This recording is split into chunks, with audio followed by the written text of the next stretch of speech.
Ladies and gentlemen, welcome back to another podcast. We're here to have some fun. Oh, I just dragged that a little bit. No, that was a good drag though. That was like FIFA, FIFA got the little pullback. Little pullback there. Right. What's up, everybody? If you're watching on YouTube or listening on Apple Podcasts or Spotify, we welcome you into the All Day Everyday Show with All Day AJ and Manny Ruffin. And if you are watching on YouTube, drop a like down below, a comment, and do not forget to hit that subscribe button so you do not miss out on any new videos. In today's episode, we have another guest on the show today in the gambling space, but still also a very pristine professional with that alliteration today. He does a lot of work in writing, sports writing. We're going to hear some fun things on how he has been able to make it in his career in working in sports. So without further ado, I forgot to say it earlier, but please give us the ratings on Apple Podcasts and Spotify. Facts. These are the things that are going to keep us going in the audio side of this world. We are having some fun on YouTube, but we want to get further in the audio side as well. So without further ado, guys, we're going to welcome in Matt Schoch to tell us about his stories while working in sports and gambling. There he is. What's happening, guys? What's going on, brother? How you doing? Good. Good. Thanks for doing this. Appreciate it. Yeah. So you are you originally from Detroit?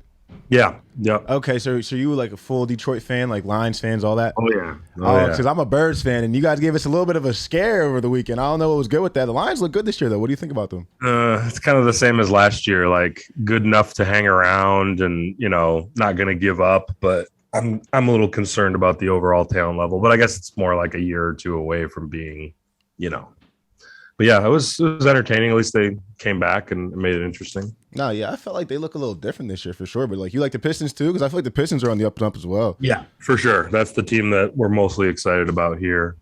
Speaking of teams that a year or two away, but yeah, interesting team. I live right downtown here, so I'm across from Ford Field and Little Caesars Arena. So I was just there last year, and that little strip is sick. I was at the Barstool Sportsbook there, and then I went to Ford Field, watched the game. Like that whole, I like how when the stadium's downtown, it kind of gives it a whole different feel, and it was yeah, all four teams, all three stadiums right downtown. It's pretty nice. Yeah, it's a good place to be these days. But yeah, you mentioned Barstool. We've got 3 casinos right within like a mile of each other, all with sports books there. It's a good place to be. Yeah, it's dope. So we just want to kind of hop right into it here with your career in sports. So what have been your biggest ups and downs while working in sports? We obviously talk about on this show how grueling it is to work into sports, how the money's always limited, the opportunities are limited. Talk to us about those biggest ups and biggest downs while working in sports. Yeah, so I started in newspapers. I was in newspapers for like 12, 15 years and, moved away from Michigan, which was good for, my life. And I wanted to leave the state at some point.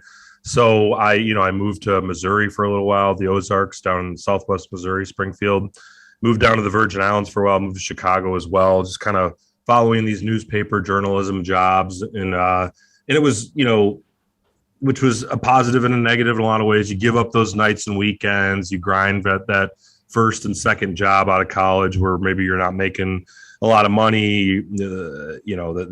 My Augusts were all consumed with high school football and getting ready for those Friday nights and all that. And but there again, ups and downs, a lot of ups. Like I covered the Olympics in 2016 in Brazil. I went to Rio for a month for the Virgin Islands Daily News, and one of the bigger ups has been my current job, over 2 years, almost 2.5 years with Catena Media as a content manager now, but former lead sports writer, writer for PlayMichigan.com. And now I'm kind of managing our content for PlayOhio.com, PlayCA.com, really 7 states in all in the Play network of Catena Media, covering a really exciting industry in online gambling and online sports betting.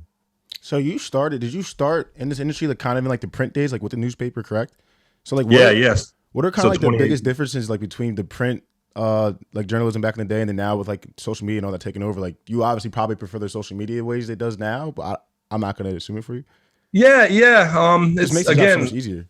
Again, yeah, ups and downs, right? Yeah, some of the reporting's a little bit easier with social media, but there's also all sorts of competition out there, right? Like you guys, I mean, there's smaller media entities that are becoming medium-sized entities, and of course, the legacy media brands are becoming less and less essential to our life, I guess, because there are so many other media options out there. So it's good and bad. And I mean, even though the newspaper, the print paper comes out every single morning, you would think that might dictate a more regimented lifestyle where it's like, okay, these are the hours I'm going to work. But it's actually kind of the opposite. As you know, I produce content for the web that people are reading during the day mostly, right? Because people are consuming most of their internet news 9 to 5. Now, for the sports world, that's a little bit different than the news world per se, but still, what's nice about my role and my current job writing for the web is it's really kind of a 9 to 5 lifestyle, Monday through Friday. We do some stuff on the weekends, and of course there are some coverages, and the big football weekend this past weekend being an exception to that rule.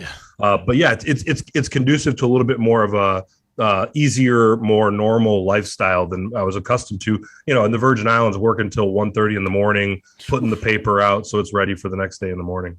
Yeah, it's crazy. I mean, you were just mentioning your role over at Catena Media and, you know, managing and as a content manager. So can you kind of break down like what that role actually entitles and what you're doing on that day-to-day basis?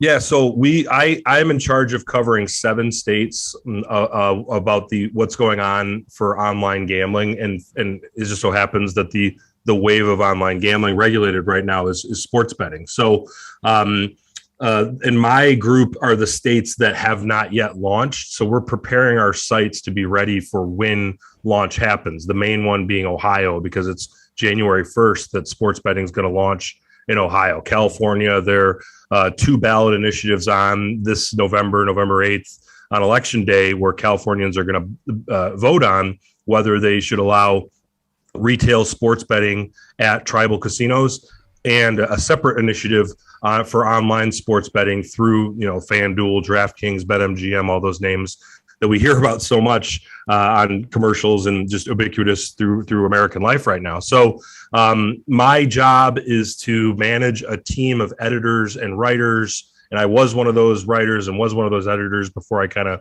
moved up the chain in my company. And we just make content for right now. Like I said, pre-launch, it's not content for consumers, but it's more content for the industry, and insider gamblers, like folks who really are really want to know the news and really want to be on top of when launches are going to happen, and also for the media. So we connect with folks like you and let you know what we do and what our sites are, and what kind of things that consumers ultimately need to know about our sites as when launch comes closer and when launch happens.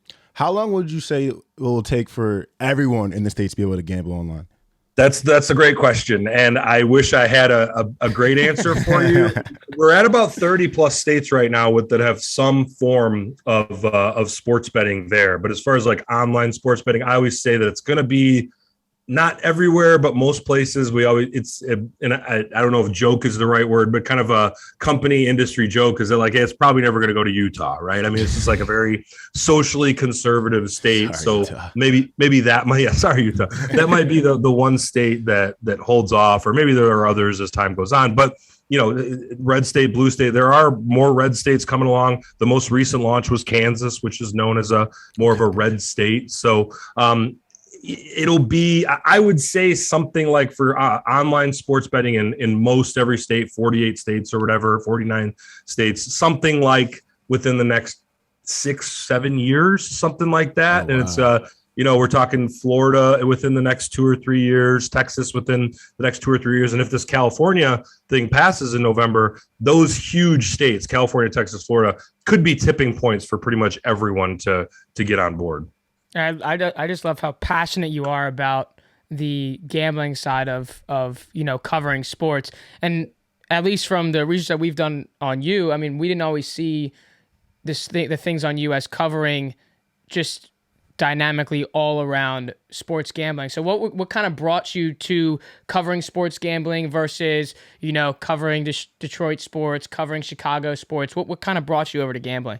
Yeah, so I mean, you guys know, like I for the Associated Press, I covered the Cubs, covered the White Sox, did a lot of, you know, just Chicago-based professional sports covered some playoffs with the Chicago Bulls as well. Came back to Detroit, my hometown, and worked for the Detroit News, and I was covering the Lions, 3 times a week, going to all the home games, kind of a backup beat writer for the Detroit News. Did a lot of Tigers, did Michigan State, everything, all the major sports, hosted a podcast about the Pistons. And what I kind of found, it was a little bit of a saturated media environment, right? Like I got, you work with the PR department and some of the agents and players and get your occasional exclusive interview. But for the most part, we're talking about scrums of a dozen or more reporters huddled around a player in a locker room, getting the weekly Matthew Stafford, rundown of non-answers he's giving. And that's not a criticism of him. That's just what the media environment is these days, right? Yeah, so it's just kind of like it's kind of the stuff that everyone's getting. Not all that interesting. You try to make your own reports as interesting as possible. But to me, I knew a year plus from when Michigan launched sports betting in January 2021 that this is what's coming. This is about to be a really big deal. Not only for my career is it nice to be on a trajectory upwards as far as industry wise, and I would suggest that to younger folks and even other folks listening that, hey, if you're looking for something that's moving up, kind of find your niche in the gambling industry, whatever that is. So I became in really short order the authority on Michigan sports betting and Michigan online casinos and Michigan online poker, and media friends of mine and media people that I didn't know at the time. Everyone would kind of come to me, and rightfully so, because I was the one who was studying this all day, every day. I was following all the legislative processes in Lansing, the state capital here, and just became the person who knew all about. Now, am I the one who can tell you who to bet on Sundays? Maybe not so much, but I can tell you what operators there are, what deals are out there, what poker platform might launch next, what online casinos have different features, the kind of consumer type of focused things that folks look for. Now I'm kind of managing these other states and trying to get all those people on the ground that work for me to become those sources in those states when those states launch as well. And it's been a fun thing because as opposed to being one of 50 people covering the Detroit Lions, now I'm kind of the source about what's going on in Michigan gambling. So we read in your guest dealer profile that you used to be a blackjack dealer, correct? Mm-hmm. All right, so I just have a couple questions about blackjack, but one thing I really want to know is there can you explain blackjack etiquette to me? Because there was a time and place where I was approaching a blackjack table, we wanted to sit down and play, and people were just pissed the fuck off. And we were like, what's going on? We're just trying to come play. We're trying to come play. And he's like, don't put your money down. Don't do this. Don't do that. Like, what is good with all that? So I'm guessing this is just me guessing. I'm guessing they might have been mad because you walked up to the table during the shoe. Correct. Right? Yeah. Correct. So they wanted you to wait until the next shoe started. Now, I started playing blackjack legally at 18 years old at a tribal casino in Mount Pleasant, Michigan, Soaring Eagle. Shout out to the Saginaw Chippewa Indian tribe up there. But so 18 and up, gotta love that. So I knew how to play and all that. But yeah, as far as etiquette, I mean, there's people have different interpretations of etiquette, just like the unwritten rules of baseball. But I think like longtime blackjack players, folks who think that it's, in my opinion, I don't subscribe to this theory, but folks think that if you come in the middle of the shoe, you're going to mess up the luck, and that I was preordained to get all these cards throughout the whatever. And again, people are so superstitious about their gambling, which makes, I don't know if that makes sense. Maybe that's the wrong word, but their prerogative. So, and again, you didn't do anything wrong by the rules of the casino, but like the unwritten rules of blackjack, you're kind of, you can sit down in the seat, but don't really put your money down. They say this is just kind of a matter of being polite, that don't put your money down until the next shoe starts, and then you can jump right in after that. Yeah, because it was definitely confusing for us. We were just like, we want to play too, like we want to win too, like. And there's more too, like there's all sorts of rules, like and if you play, there are some combinations of hands that you have compared to what the dealer has that. There is a by the book of what you really should do for the best way to be strategic. Now, there's also some hands where there's a little bit of a gray area where, you could probably do this or do this. But then there's also if you want to play the right way and you want to increase your chances of winning money, you definitely should not make certain moves. And a lot of new players or amateur players make some of those moves. That is another thing that might make the veteran guy who sits at the blackjack table often upset, because in his mind, you took a card that you shouldn't have taken, and that will impact his next hand. Now, my thought is that he might help you. He might take a card and actually help you instead. But you're just maybe as a looking at the glass as half empty pessimist, you might just kind of resort to thinking that it's going to end up screwing you, even though sometimes it actually might help you. So have you had any like crazy experiences like being a blackjack dealer that people like got pissed the fuck off, like thought you like got like counted wrong or like messed up or something like that, and like someone like all the time? That's kind of that you have to have really thick skin in that job, especially as someone just starting out. Now, blackjack I was pretty good at, and I didn't mess up a lot, so people didn't get mad. But I also dealt this other game called Ultimate Texas Hold'em. It was a Texas Hold'em game, but a variation of it where it was a the famous poker game, but it was a variation of it where it's just the player playing against the dealer. So just kind of a table game based around Texas Hold'em. And I've played poker. I know poker pretty well, but I don't know it as well as a lot of people do. The hardcore players. So and just the game itself and just the mechanisms of that game were just a lot to think about, a lot of stress. So, and these were the people who, there were like 4 tables at the casino that I played at, and it was like the same people kind of coming to the tables all the time. So they knew the game much more than I did, even as the dealer, as a newbie. So if you're getting onto the floor, it's just like anything else, right? Your first time you do a podcast episode, you're not going to be nearly as good as the 100th time you do a podcast episode. So as a dealer, there's no simulate. I mean, you could practice and be in the training room all you want, but once you get on the floor, it's kind of a whole new ball game. But as far as crazy stories, I mean, there were some pro athletes that I dealt to. There were some big pots that I dealt up. I remember people betting, $5,000 a hand on one of my first days dealing blackjack. That was like stressful even for me, and maybe it wasn't even for the player if they had enough money for it. Hopefully not to matter too much to their day to day. I dealt on New Year's Eve one time, made a whole lot of money there. That was a bit of a wild night, but I was only on the floor for like 8 months or so. So as far as like the old timers that might've been there for 10 years that have all sorts of wild stories, I saw people that just a lot of different nighttime type of stuff that you can imagine, but nothing that really stood out as like the ultimate blackjack story that I have to share. How did you get into even becoming a dealer? Like what's the process of going through, to actually become, a blackjack dealer or Texas Hold'em dealer? Like what's the process to even get into that? Yeah, so like I said, I'd played kind of most of my adult life, and I was living in Chicago, mostly freelancing, working for the Associated Press, working for the Chicago Tribune as well. But again, that was freelancing. It was steady, but it just wasn't quite. Chicago is an expensive city to live in, of course, as you guys know. So I just wanted like a part-time, or maybe even actually ended up being a full-time job, but I didn't have to work 40 hours, blah, blah, blah. But it's pretty good money. I mean, if anyone's listening and looking for maybe they're in the gig economy or something like that, check out your local casino and check out those dealers. I worked at it was the casino. It was called Rivers, right outside of O'Hare Airport in suburban Chicago. And they paid really well. I mean, it was like you made like close to minimum wage on your wage, but the tip share, I mean, there would be days where, depending on how much came in over the gaming day, which is a 20 hour period, you share that within your hours and your tips. But there were days where you'd make like $60 an hour.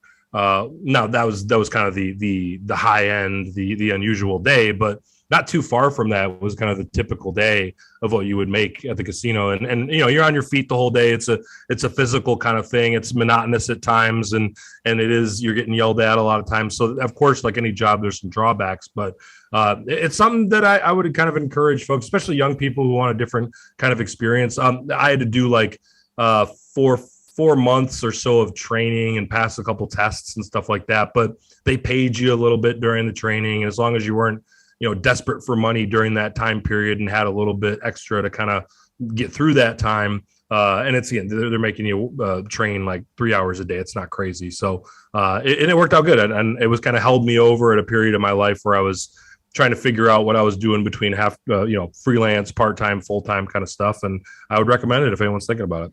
Do you have like a specific season you remember from both the cities of teams that you followed that was like, damn, like this was like my favorite season to follow? Like I damn near became like a huge fan of this team, just like following them and writing for them. Yeah, well, as a Detroit sports fan, those are all like at least a decade, a long time ago. It's been a while. It's been a while, but I do remember as a fan, like when I was in college, like 2005, 2004, that was when the Red Wings were going to the playoffs and going deep into the playoffs every year. The Pistons won the championship in 2004. They went to 5 straight Eastern Conference finals. I mean, it was like, they called it here, it's people in Michigan would laugh, but it's called April in the D. And they had like a Fox Sports Detroit had like a band that played a song, and it was that song that would get in your head every spring. And it was, of course, in Michigan, that time of year is great because it's the end of winter and the weather's good and the girls are dressing less and all that kind of stuff. So it's just like, it's the best, it's the best time of year. The Tigers are having opening day. The Wings are in the West, East back then, the Western Conference Finals. Or the Stanley Cup Finals. The Pistons are always in the Final Four. And again, Final Four is right around that time too, of early April. So it's just those were the best memories I had. And of course you're in college, so everything's great too. And so, but as far as like a writer, I enjoyed when I was in Southwest Missouri, I was kind of in charge of our high school sports coverage down there. And that's like a kind of a mini Indiana, that they really care about high school basketball. So I loved that. And then we actually had the number 1 recruit in the nation for football, Dorial Green Beckham, who played for Springfield Hillcrest. Yeah, back in the day. As a Birds fan, you know DGB a little bit. So, but yeah, his obviously ultimately a disappointing career for him, all things considered. But followed his whole high school career. He was like a national high school athlete of the year as a sophomore in high school, and then just every school. Nick Saban's flying to Springfield, Missouri to try to get him. Every coach in the country ends up going to Missouri, and again, disappointing career, but really fascinating to watch his whole really high school career from basically the inside, and how that whole process went. So you graduated in journalism, and we are mainly talking to guys who have graduated in a business degree or engineering degree, something completely different from what they're actually doing now. So, and we usually ask those questions like, well, how did you make that change? And how did you make that switch? So to kind of go off of a question like that, did you always know that you wanted to write in sports? You wanted to do journalism? What was kind of like growing up as a kid, kind of finding your way and deciding what you really wanted to do with your life? Yeah, I was a sports nerd from the very beginning. So it's just like what I wanted to do. Listen to Ernie Harwell on the radio, read Mitch Albom in the newspaper. So those were my 2 guys. And I said, I want to be a sports broadcaster or a sports writer. 4th, 5th grade, just kind of had that locked down. My dad, is the most typical like Southeast Michigan guy. He was a small business auto part wholesaler owner, grinded his ass off like every day, just like really, Saturday, Sunday, all that stuff, and taught me the work ethic, the cliche, Detroit work ethic that we have up here. But and so I observed that, and I was like, I respect that, I love that, but also like I don't want to do that, right? I want to go to work every day and go to games and cover games, and I also like would work in the warehouse as a kid, as a high school kid, and just be listening to sports radio. And I was like, that was kind of the best part of my day, was listening to Jim Rome and Stoney and Wojo here in Detroit. And so like, I was like, well, I want to be part of that kind of thing, so that I'm kind of the best part of people's days, whether they're going to read my column or listen to my podcast, well, I guess back then radio show. And so, yeah, I've kind of, in some ways based my career around some of that. The sports gambling part, if you're doing it right, it's a diversion, a nice kind of fun part of your life that's an extra to your sports fan experience. And I feel like I'm part of that now. If you want to make a business out of it or a side business and you're really invested in it, that's a possibility as well. But yeah, most gamblers hopefully are just people who have some disposable income and want to have some fun with it. So yeah, I kind of wanted to be part of that, the fun part of life, as opposed to the boring part of life or the tough part of life. So that's kind of how I got into it. Always kind of had that as my goal and focus. And you mentioned going from business to journalism and vice versa. Like, I would encourage, if you're like me and you're a young person who is into journalism and wants to do this stuff, learn more of the business part of it, learn more of the entrepreneurial part of it, because you're going to need those skills if you want to start up your own thing, or you want to understand where businesses are going, or where you can fill a niche in to certain existing businesses as well. And then, if you're on the business side of it, the whatever marketing kind of track as far as a student or a young professional, learn the basics of journalism too. So it's like,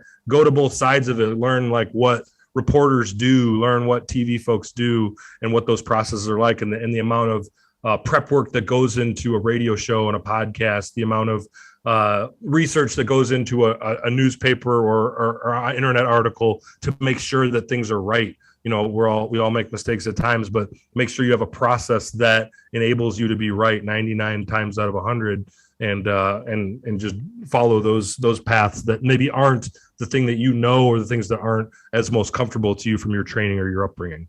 Is there anything you go back and change or do different, like on your path? Like, it seems like you kind of had like a kind of crazy path. I know, but I like that. Is there anything you would change, or maybe like a different city or something, or anything you would do differently? Because I don't know, it sounds like I like how, like, from the beginning you always knew. I mean, we don't, like I said from the other, the other point, we don't really talk to people who like always knew what they wanted to do. So I just had to point that out as well. Yeah. I mean, what I would do differently, I mean, I've never lived out west. I guess I would maybe like to do that at some point. Maybe it still might happen in the future. But like, as far as like my, just the things I've been exposed to, like I lived in the Bible Belt, in Springfield, Missouri. I grew up here in the suburbs of Detroit, now live right downtown. I lived in the Virgin Islands in the Caribbean, which was a totally different experience. Lived in several, different neighborhoods inside the city of Chicago of varying, types of neighborhoods, I guess.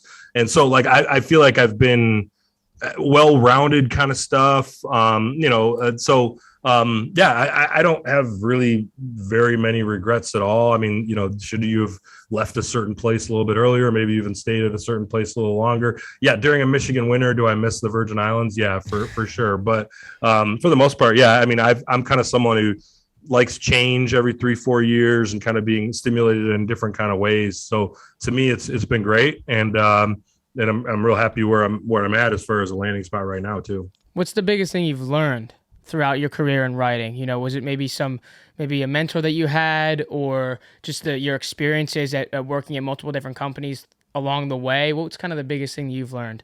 I think it's just the versatility. Like if you're really focused on this one part of this media life and this media job, like I think that if you're a broadcaster, you need to learn how to write. If you're a writer, you need to learn how to be interviewed and do interviews, making videos, editing your own videos, just really go out and like learn the thing that you don't know what you're good at, know what you're not good at. And really it's so easy to just fall into the things that you're good at. And also learn how to deal with people, right? I mean, if it's a freelance client that you're working with, if it's someone who works for you, if you're a manager, just those kind of things. So to me, it's like, try to be exposed to as many things as possible. And that's kind of what I learned, because, when you're 18 years old, you're probably aware of a couple of things that you even do well at that young age. But even then, like, you need to learn how to develop those kind of skills too. But find out those things you aren't good at and expose yourself to them. I'm getting up there. I'm almost 40 now. So like, I got to learn the new technologies and things that make me roll my eyes at first. Like, it's like, well, that's kind of where stuff is going. So you need to dive in on those kind of things that you're not comfortable with a little bit more. So I'd say that those were the kind of the biggest things. Was the adjustment pretty easy for you from like how things were done back in the day till now? Like, you kind of talked about it right there, but was it an easy adjustment for you, or was there a lot of friction at first? Because you said like there were some things you roll your eyes at. Like, how was that? Yeah, it's tough. It was tough. I mean, I worked for legacy newspapers in Gannett, which is still is one of the biggest newspaper companies in the country. And it's like, and I was back then, we were putting out the sports section every day, but I was like, we need to do a podcast. We need to set up some blogs. We need to kind of get more onto online. And all my bosses would always be like, yeah, that sounds great. And then it's like, okay, so what are we not going to do so that I have some time to do these things? And that was the awkward question, right? We're not going to give you any time to do these things. You just kind of got to do them. So that was a difficult thing for me to kind of overcome is that. So like, sometimes and again, I'm not an advocate of working for free or those kind of things, but there has to be kind of a balance. I mean, you do have to put in maybe some more extra hours on certain projects or things that you again, put in 50 hours, even if you're only getting paid for 40, or work that low paying side job or something like that maybe isn't fulfilling in the financial side of it, but could lead to things, or this thing could grow as time goes on.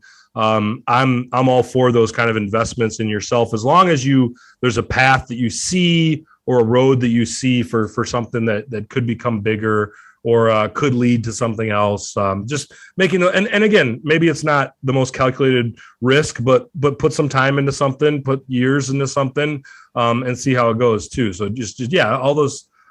It's a little cliche, but I think some of those things that you hear are true, and I'd like to think that I'm kind of living testament to a lot of that stuff too. Yeah, but and at the same time, it also makes sense, right? Like, even for us trying to come up in this industry as well, like we have to make those decisions on, working those extra hours. I know a lot of our beginning interviews from over, a year and a half ago, it's a slow process, and you kind of just got to like trust it as you go. And that's why it kind of leads me to the next point here is when anyone, I mean, obviously like yourself, but when anyone's working in sports, you're kind of juggling more than just one company, right? You're working if you're freelancing for one company, you're freelancing for another company, but then you're also, for example, with you, being a content manager as well. So kind of talk to us like through what it's like working and juggling so many different companies, working with so many different people versus kind of like that everyday businessman that's always working with, I'm going to my sales job and I'm working with just my sales manager, my boss for that day. Yeah, it's a good question. I think first of all, starting those relationships is all about the networking, right? So like when I was in college, I had a rule where it was like when I was a junior and senior, like every weekday, every working day, quote unquote, I would make sure that I sent one email to someone who mattered out there in the outside world, is what I called it. So that was kind of the start of networking. And when you were covering stuff even as a college kid, make sure you introduce yourself to the Detroit Free Press writer that's here in town at Central covering stuff. I was at Central Michigan University. So when that kind of stuff comes up, always start that. But more to your question, when I was freelancing, it would obviously probably the most important consideration that I kind of took into account as far as like what assignments I would accept and where my time went to was who paid me the most, right? And who was the steady income for me. So with that was the Detroit News. I worked for them as much as I could have wanted, and they paid well, and they were kind of what paid my bills. Now, if you're lucky enough to maybe not have that as big of a consideration, you probably want to be thinking about what are the things that I'm doing that could lead to something else, and what are the things that I'm doing that could be something that I'm proud of, right? Or something that like makes me artistically fulfilled. One of the things I did when I was a quote unquote full-time freelancer was I made a documentary with a friend of mine, and we put a lot of time and spent a lot of our own money to make it. Just a 20-minute documentary about Amani Bates, who is still just transferred to Eastern Michigan from the University of Memphis, and he's from Ypsilanti, Michigan, here in Southeast Michigan. And we got a great interview with him and his dad, and followed him in his freshman year of high school as the number one recruit in the country for his class at that time, and won the state championship. And we're right on the floor with great camera footage of them winning the title. And we did a 20-minute documentary about him that, it's it was a money loser for me. We put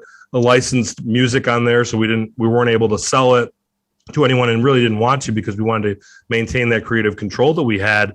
And to me, that's like something that I'm really proud of, and something that will always be there, and something that's out there in the world. I mean, if when you look back at legacies in your career, I mean, the day-to-day stuff as we're grinding out stories, and again, I'm proud of my day-to-day career too, but it's like, what am I doing that can kind of be left out there in the world? So, I mean, not to get too deep on you guys, but that's something to think about as far as like your day-to-day, like what are you leaving behind? Not only just like, is it a positive influence on society, but what kind of work are you leaving behind for people to kind of notice and see as you look back on your career too? And that also goes back to your previous point too, about doing those things that, like that money loser, it might be a money loser, or, you might not be getting the most out of it from whoever you're working for, but it's still something that's great to put on that portfolio throughout your entire career. And it just shows the experiences. Like I really like talking and learning about you because you're actually in it. Like we've never really talked. We've talked to a couple of people that are in like the gambling space, but somebody that like I graduated in broadcasting, so this is like a walk in the park for me. I get to learn a lot about like the experiences that you've gotten to go through. So another question here is like on your resume, you do have a lot of a boatload of writing on there, and your experiences in writing, but you also have a couple on-air experiences, podcasting, radio show host. Are we going to see that from you doing more on-air roles in the future, or is this kind of we're going to stick to writing along the rest of the way?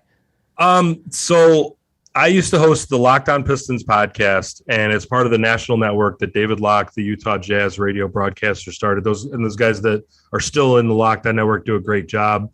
And it was just like a grind, right? It was like you put out a 20, 25-minute show almost every single weekday, even during the off season. So it was tough. And I have this full-time job now, and I was doing that on the side still for another year during the pandemic. It was just kind of tough to maintain, but I have so many fond memories from doing that. I still am in touch with a lot of the listeners from back in the day too. They're always asking me for Pistons takes and things like that. And to me, it's like, I mean, I watch most every game as a fan and everything, but I don't watch it the same kind of way. Like I don't need to come up with takes. I'm kind of just like watching this restoration that they're calling it, this rebuild from like a fan's perspective and trying to enjoy it as much as possible. But like, I do miss that. And like every once in a while, someone will reach out and be like, I miss you on the show, or you get a Reddit thread going where people are being complimentary of the work you used to do. So whether it's in the gambling space, whether it's in the Detroit sports space, I mean, I do miss it. So maybe, I mean, if there's a chance to maybe do like a once a week kind of thing, and the tail end of my time with Locked On Pistons, my brother helped out. He's got a broadcasting background as well. We had a lot of fun doing it. So maybe between me and brother Brian is his on-air name, we might come up with something. But, we're waiting for that Detroit team to be worth talking about every day too, right? Or once a week. So, yeah, I mean, maybe it's like a Detroit sports show, or maybe it's like, my company has already the LSR podcast where those guys do a great job covering the industry. So that's kind of a niche that's already filled by my company. But maybe there is something in the gambling space, but there's a lot of gambling podcasts out there right now too. So you got to kind of find your road. But yeah, if anyone's out there and wants me to listen to certain things that are out there, wants to partner on something, I'm willing to listen. But yeah, it's a balancing act because my life's pretty busy with these 7 states and my team that covers all these states across the country. But yeah, I would not be surprised if I dive back into something down the road. And obviously it wouldn't be more, be more on the podcasting side. Maybe it'd be radio. I mean, you already had previously worked in radio, so maybe it would be radio. Yeah. But that is pretty cool though, because I mean, writers, you think, and this is no disrespect, but writers, you think, are more on the script for sitting behind a computer and typing that up versus being, very good on camera or behind a microphone. But now we can easily see it, why you had those on-air experiences, right? Yeah. I think it's important to have both those lanes filled. And and you said that. I mean, you said like if you are a writer, make sure you can get interviewed or speak behind a microphone, and then vice versa. So I think that's pretty cool as well too. And this brings me back to like the point that I had said a little bit earlier.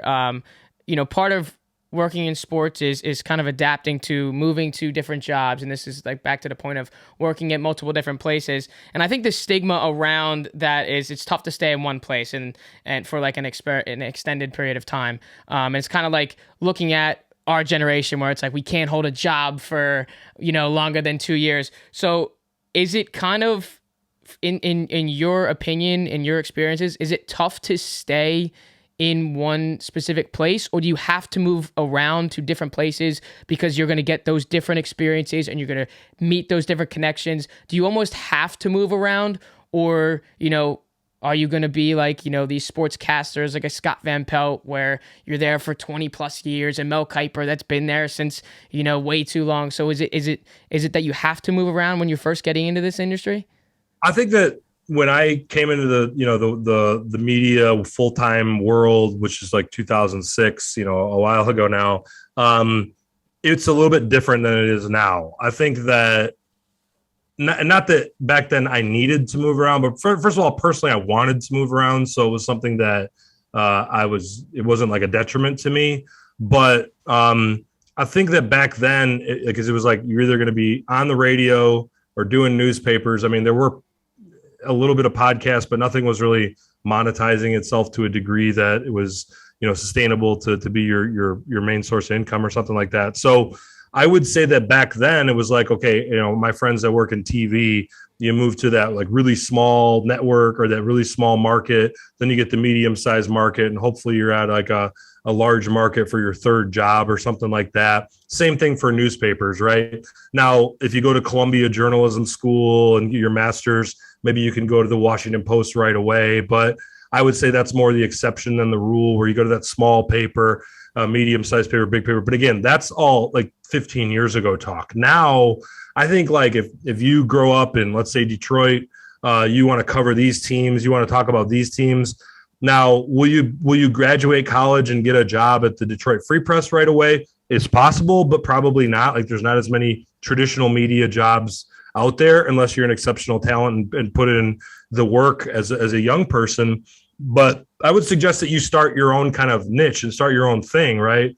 Maybe you're part-time for something, freelance for something, and then you got your own podcast. You got your own small website or something like that that you do, that you partner with some people that you knew from college, those kind of things. I do think that you can do that small job, medium job, big job within the same market, because there's different types of outlets and different types of companies out there that exist, or you could maybe start your own. And again, all the more reason why to go back to business classes and talk to people who started their own businesses that might not have anything to do with media, and just learn how that process goes. And just soak up things from entrepreneurs out there. Take advantage of small business benefits that might be out there from your state or your city. That office space, that WeWork situation, that are collaborative types of environments that might help you out. Just get involved in the arts scene in your local community, just because people like that might be able to give advice or collaborations that might be able to be helpful. Just get involved with the community in positive ways. Obviously, that's just like kind of a given in general, not just for your career. But I would say, I think nowadays it's probably easier to stay in one place your entire career if you want to, in terms of like in a geographical location. Now, as far as staying in a job for many years, that's a little bit difficult, because if you do things for 3-4 years, it starts to feel repetitive. Hopefully you're doing a good enough job of reinventing yourself and your viewpoints as much as possible. And hopefully the content, whatever you're following, stays fresh enough for you to stay stimulated. And, but yeah, I mean, there's ways to make that happen too. I mean, people that have been, Mike Stone, who's from Philadelphia, who has been on the radio here in Detroit forever, in sports radio, like 30 years, maybe even more. Like he reinvents himself in ways. He's a friend of mine, and he like just kind of makes himself relevant to the times and is able to adapt. And I think that that's a model of someone who's been in the same job forever, to varying different stations and stuff. But just being able to adapt, I think it's possible to do that. But yeah, I mean, but the opportunities to move around are also there if that's what you want to do too. Throughout your experiences, was there any doubts in this industry? And obviously this goes back to the point from the very beginning of, there is not a lot of opportunities, not a lot of money involved, and it's an extremely long road. So was there at one point any doubts of like, maybe I should go back and get that business degree and do something in finance or sales or something like that? I think there probably should have been, and there was to a degree, but like I think one thing that was kind of nice about my path is I didn't sit there and think about what's 10 years from now that often. It was more like what's now and what's 2-3 years from now. So I could kind of always see something that, and like, again, I often joke, and it's not a funny joke, but like my newspaper career, I was almost like, you're almost just like waiting to get laid off, right? Because you have so many coworkers that also got laid off, sadly, and you see that happening to people. But I mean, if you're a young person, I would recommend to try to keep that overhead low, whatever that means, right? Kind of within your means. If you're deciding on buying a house or renting an apartment or something like that, maybe go for that one that's a little bit more affordable, depending on your budget, things like that. Maybe if you're with a partner or something like that, you can marry rich or something like that. So that might be a good way to go about it too. So those are like things to consider as you're thinking about that. But no, I mean, like, did I in my brain know that in 2012 that I probably wasn't going to work in newspapers for the rest of my life? Yeah, I probably knew that, but it seemed like something far enough down the road that I didn't have to like worry about it or panic about it or try to get out as soon as possible. For me, it was more like, how can I make myself valuable enough to my current employer to keep my job? And then how could I get to that next job, whatever it is, less than being worried about what my life is going to look like 10 years from that point. Do you have like a favorite athlete you've covered in any of these cities? Like, cause you did like high school, multiple cities. Like, do you have like a favorite athlete that was just like just different for you? Man, that's a good question. Unfortunately, like when I covered most of the pro sports, they stuck me with the White Sox when they were struggling in Chicago, and all the Detroit teams are just like pretty rough for these last 6-7 years that I've been kind of back. Well, not as long as that, but so who are some favorite athletes that I covered? I mean, kind of going back to the like fan/writer days. Like I always was a big Mr. Big Shot, Chauncey Billups fan with the Pistons. I was able to interview him a couple times over the years. So that was pretty nice and rewarding. But yeah, I mean, again, I think you'll if you talk to someone like me who's covered a lot of high schools, a lot of college, a lot of pros, and international sports as well, I think that you'll find that you probably enjoy covering the people you really get to know more. Now, like you don't really connect with a high school kid when you're an adult on the beat as much, but like if you're a young journalist and maybe you're covering like a college beat, or like a lot of them were like, to me, when I lived in the Virgin Islands, there were guys who were boxers. There were professional boxers who were maybe on undercards of pay-per-view cards throughout the country. So those guys were really good to know because they weren't covered so much where they were too big of a deal to give you 15 minutes after they were done training. And they appreciated that you wrote a front page story for them on the Virgin Islands Daily News and that kind of thing. Same thing for some of the sailors around the world that were like big time sailors. So it's like they were competing in the biggest sailing events in the world, but yet it's sailing. So it's not like you're covering Michael Jordan and Miguel Cabrera, like big time athletes that didn't have time for you. So I really enjoyed those. Like following, like someone that stands out is a guy named Eddie Levette, who was a Virgin Islander. Who because his parents were both from the VI. So he competed for the University of Florida as a hurdler, and then because of his VI lineage, competed internationally for the U.S. Virgin Islands and has made it to the Olympics 3 times now. Following his career as a NCAA champion, getting to know him over the phone a little bit, meeting him at the Pan Am Games in Toronto, spending some time with him there, and then following his journey all the way to Rio de Janeiro and the ups and downs of his life. He's got some interesting, really a lot of some sad stories that have happened throughout his life, and getting to know him and having him appreciate the relationship that we have, the coverage that I did of him. That was probably one of the more fulfilling athlete relationships that I had. So of course, I still root for him to succeed. He's still competing and doing all that stuff. So and again, some of the baseball players from the Virgin Islands that spent some time in the minor leagues, and some of them are in Major League Baseball now too. So following those guys, getting to know those guys when they're home for the winter, and connecting with the young people of St. Thomas was kind of special for me too. And Jeff, definitely because like they're lower tier guys too. So goes back to your point where you were saying these guys being on the front page is pretty cool for them, but you're also getting that, that acknowledgement from getting an article out like that. Matt, one of the last questions that we have for you here today is, I know you've definitely answered this before along this podcast, but if you could give this into one specific answer, what advice would you give to young kids trying to work in sports? Yeah, I mean, again, I hate to go back to something that kind of have mentioned before, but just like be varied in your skills, right? Just learn. If you're not comfortable in front of the camera, in front of the mic, put yourself in front of the camera, in front of the mic, because you will become comfortable. And if you're a reporter who loves being on deadline but doesn't love those longer feature stories, then ask your editor for some longer feature stories. Especially when you're young, don't be afraid to fail and just go out and learn that stuff that you don't know, those things that you aren't good at. Because if you can put on your resume that you can do all sorts of things, and guess what? Like, I've been offered jobs that they're looking for someone who can do it all, especially even not just smaller organizations, but bigger organizations that they want someone who can handle the social media accounts, that can write big stories, that can write small stories, that can host their own podcasts, that can appear in videos. Those are valuable skills for pretty much all media entities these days. So that's what I would say. Yeah, we love that.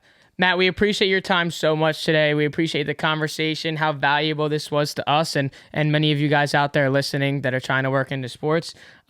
We do really appreciate it. We wish you the best of luck, and we'll be in touch. We'll talk to you soon. Alex, Manny, thanks, you guys. Appreciate it. Thank you. Thanks, Matt. Take care, my man. Guys, this was just an unreal interview. One of those things where we get to learn more about guys that actually work in this industry and how this can kind of benefit you guys along your journeys as well. So if you guys did like this episode and you are watching on YouTube, drop a like down below, comment down below what you kind of learned, what were kind of the fun things that you were able to take away from this podcast. And do not forget to hit that subscribe button as well. If you are listening on Apple Podcasts or Spotify, give us those ratings. It's cool for us to see the ratings. We love to see them, and it benefits us greatly for the listening platforms and the audio platforms. This is another fun one for us. We had the Bo one, we had the Chris one, and now we had Matt. Thank you guys for listening. You've been listening to the All Day Everyday Show with All Day AJ and Manny Ruffin. My name is Alex Jacobs, but you can call me All Day AJ. We appreciate you, Matt, and we'll talk to you soon. Thanks, buddy.